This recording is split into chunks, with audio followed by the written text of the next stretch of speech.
Yo, what up? It's your boy, I Sleep Too Late, and here we are once again playing some MTGO Vintage. We got an interesting hand here. I decided to play some more Mono White Initiative because I wanted to just play a quick game, and I didn't really want to have time to build a complete deck from scratch.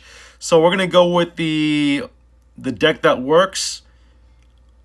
I mean, I think this hand is okay.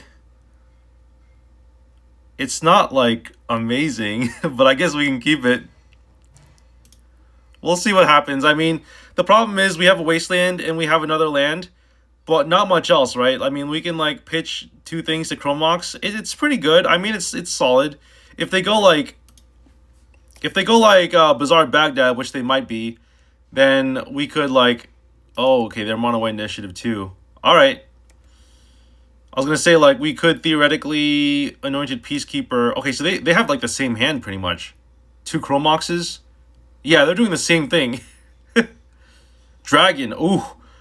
That is let's just say that's really bad.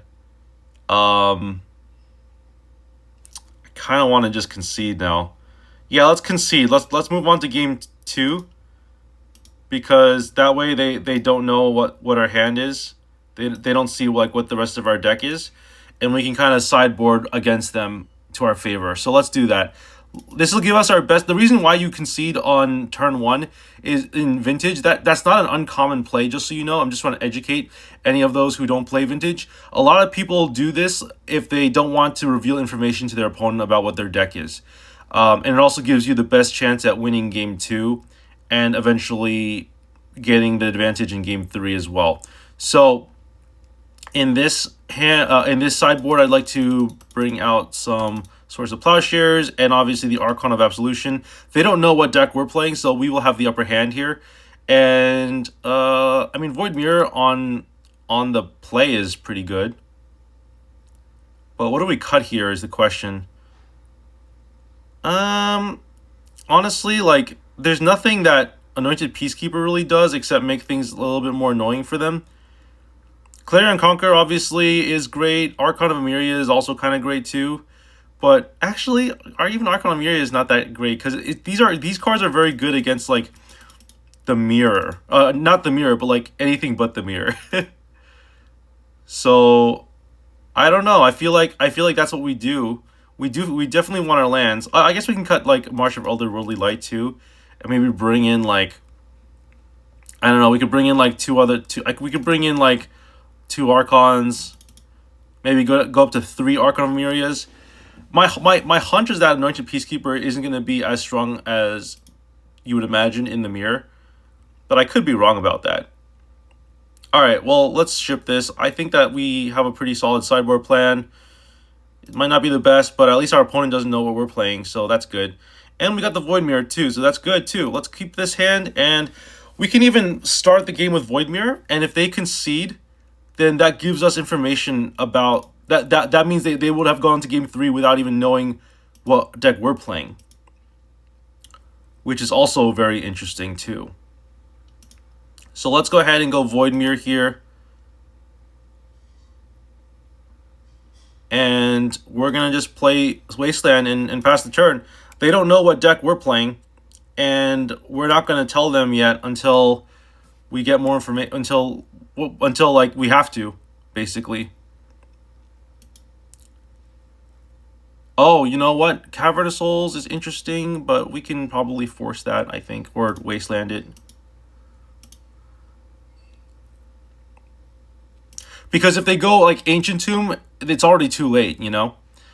Alright, well, I guess we can start off with Clarion Conqueror.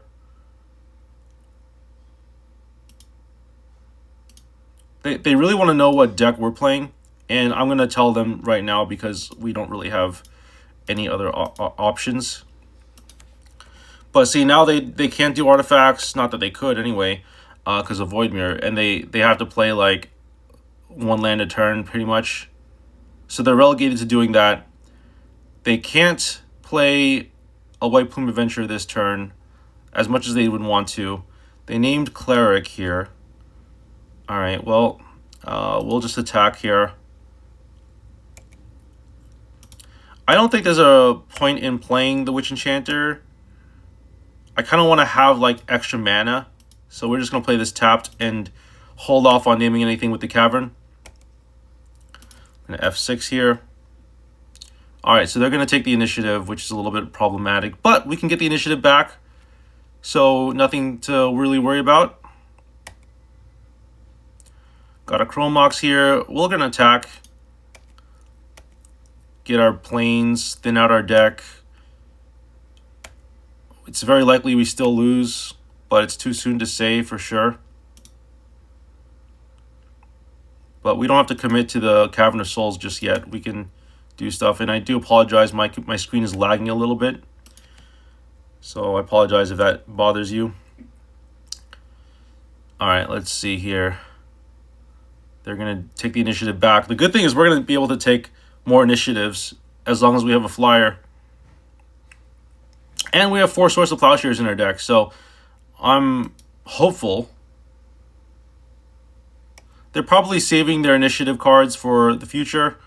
Witch Enchanter doesn't do much, although it does block, which is kind of big. Yeah, we can name human with it. It's not like they're going to counter it like anything else. Source of Plowshares, okay. Do we just lose now? I guess we do, right? We played valiantly, but even our sideboard pieces weren't good enough. I mean, at this point, we probably... Oh, we can't even... Yeah, I mean, it's fine. We can just do this. It's not a big deal. Just want to get a creature out there.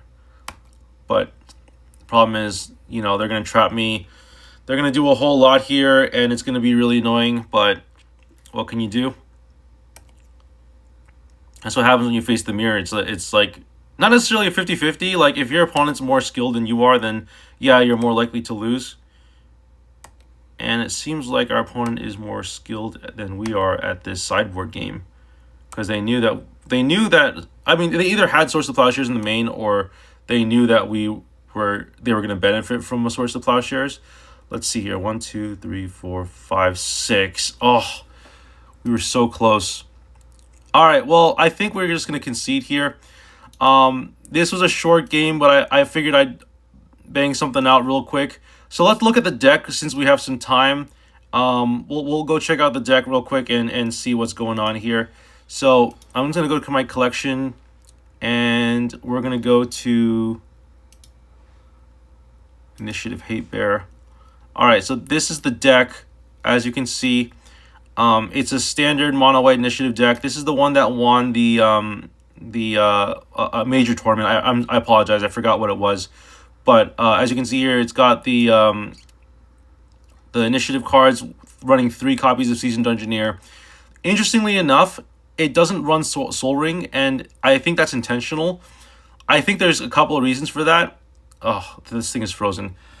I'm sorry about this. There's a couple of reasons for that, right? I think number one, it's susceptible to mental misstep, and number two, you already have such a huge volume of like artifacts that tap for mana. You really don't want to be more susceptible to Null Ring than you have to. Mana Crypt being a 0-drop means that you can just play it immediately and get like an extra mana out of it, whereas for Soul Ring, you would have to tap one of your white mana, presumably. So I think there's several reasons for not including things like Soul Ring or even Mana Vault. Like, nobody would ever play that. But it's a very interesting inclusion to or exclusion to not have Soul Ring. Some people do still play Soul Ring. I was on the Soul Ring train a while back, and then I realized that people were cutting it, and there was a reason for that. You can see here the sideboard is 4 Swords of Plowshares, 3 Containment Priests, 2 Archon of Absolutions. I think when I was putting together my Lurrus deck, that 5-0'd a league, I was running 4 copies of Containment Priest in the sideboard, and that was definitely a very good thing to do. If I were to build this deck again, or maybe revise it, I'd probably put in a 4th copy of Containment Priest.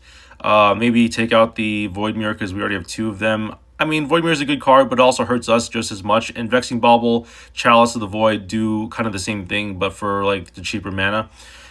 Leyline of the Void is definitely something that you want to be playing.